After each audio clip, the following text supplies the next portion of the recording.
You know, we spend so much of our time building these incredible digital fortresses to protect ourselves online. We've got complex passwords, two-factor authentication, firewalls, the whole nine yards. But what if I told you the biggest threat to your identity isn't some elite hacker halfway across the world?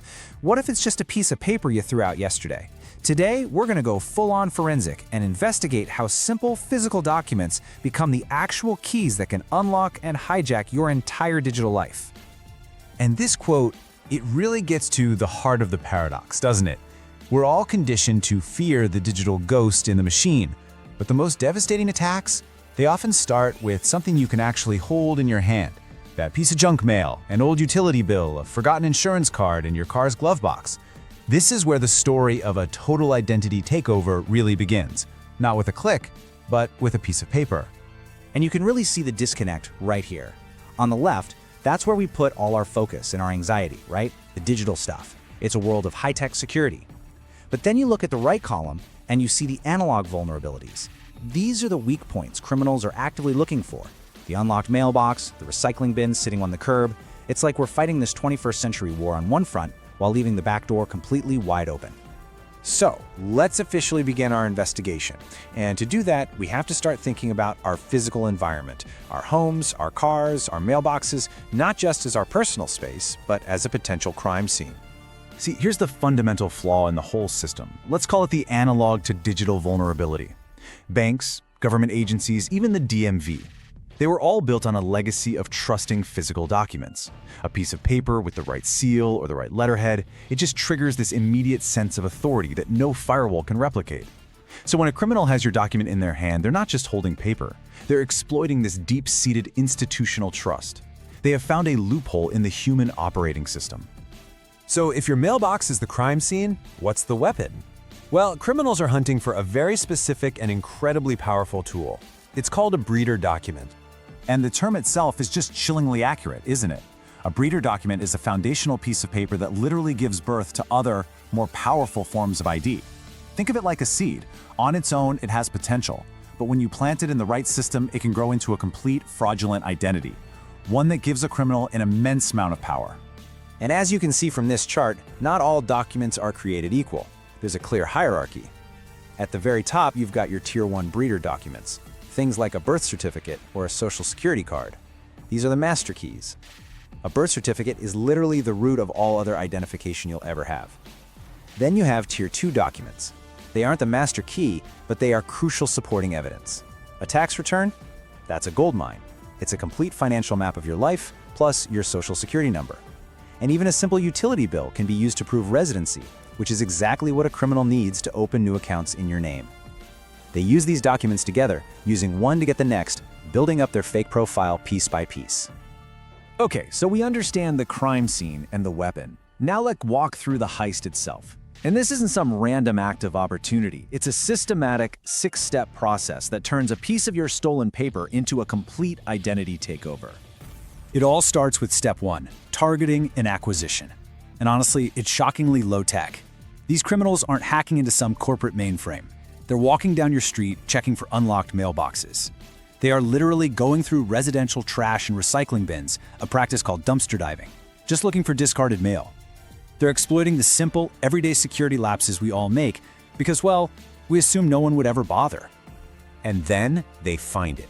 A pre-approved credit offer, a bank statement, or the ultimate jackpot, a discarded government notice. For the criminal, finding one of these documents, that is the crucial moment. It's the key they've been looking for. It's the point where a casual search becomes a dedicated, focused attack on one person, you. And at this point, for them, there's no turning back. The heist is officially on. Which brings us to steps 2 and 3, the search and the foundation build. With your breeder document in their hand, the criminal now has the raw material they need.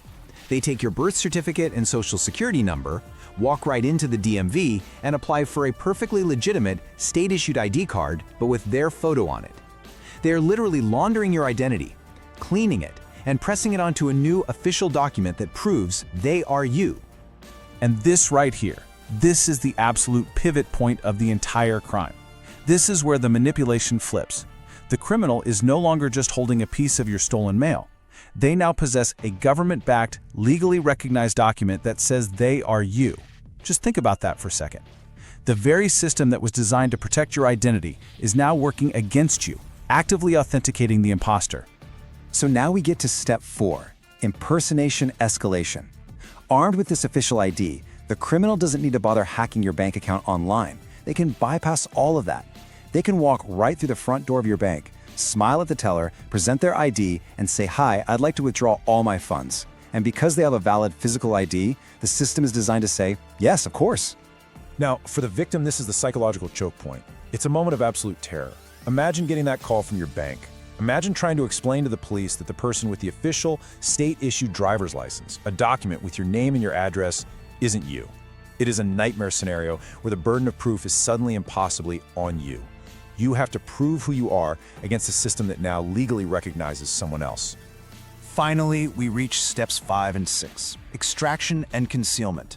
This is where the real financial damage happens. They're opening new credit cards, filing fraudulent tax returns to steal your refund, applying for benefits in your name. And to keep the scam going as long as possible, they use a tactic called ID hibernation. They simply change the mailing address on all the new accounts to one they control. So you never get the bills. You never get the warning notices. You're kept completely in the dark, sometimes for months, while they systematically drain your life. So the process is pretty clear, but it raises a huge question. How, in our high-tech world, does a scam based on stealing paper still work so well? The answer, it turns out, isn't about technology. It's about psychology. The system has a couple of accomplices, our own mental biases. It's a critical question, right? We have facial recognition, biometrics, advanced encryption. So why does a simple plastic card from the DMV still hold so much power? Well, the answer comes down to 2 powerful glitches in our own thinking. The first accomplice is something called authority bias. Our brains are just wired to trust things that look official. A government ID with a hologram and a seal just feels definitive. When a bank teller sees that card, their brain takes a shortcut and defaults to trust. That physical document in their hand carries more weight than any digital record on a screen. The institution is simply hardwired to trust the paper.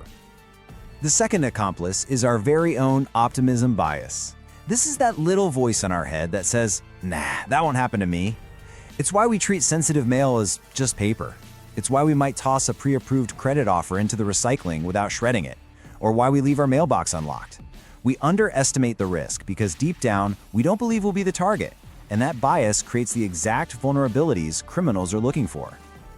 Okay, we have thoroughly deconstructed the crime. Now, let's talk about the defense. The good news is that because this is a physical crime, the defenses are also physical, tangible, and incredibly effective. It's time to build your physical fortress. The defense strategy is a simple 5-step protocol. It's easy to remember. Detect, destroy, harden, audit, and freeze. Each of these steps is another layer of protection, and when you use them together, they can pretty much neutralize this entire identity hijacking system. Let's break them down. The first 3 steps are all about being proactive. Step 1, detect. You need to recognize mail silence as a huge red flag. If your bank statements suddenly stop arriving, don't just brush it off. It could be that concealment phase in action. Step 2, destroy. You have to adopt a destruction mindset. Any document with your personal information on it must be destroyed, not just tossed out. And how you destroy it really matters. It has to be a cross-cut shredder. A simple strip shredder can be pieced back together. A cross-cut shredder turns your documents into tiny, useless confetti. Step 3, harden. Eliminate the opportunity in the first place. A locking mailbox is a simple and powerful deterrent. And for your Tier 1 documents, birth certificates, social security cards, they belong in a fireproof safe. Period. And now for the 2 most powerful steps. Step 4, audit. Sign up for USPS Informed Delivery. It's a free service that sends you a daily email with a digital scan of every piece of mail coming your way. It creates a digital trail for your physical mail. If a bill shows up in your email but not your mailbox, you know there's a problem immediately. And finally, step 5, freeze. A credit freeze is the ultimate kill switch. It blocks anyone, including you, from opening new lines of credit in your name. A criminal can go through all the other steps, but if you have a freeze in place, they hit a brick wall at the extraction phase. The heist fails. It's that simple. So, let's bring our investigation to a close and deliver the final verdict. We have to fundamentally change how we think about what our identity actually is in this modern world. This is the single most important thing to take away from all of this. Your identity is not just a password or username. It is a portfolio of records, and many of those are actual physical pieces of paper. Your digital safety is completely dependent on how well you guard those physical records. You can have the most complex digital security in the world, but if your analog foundation is weak, the entire structure can come crashing down.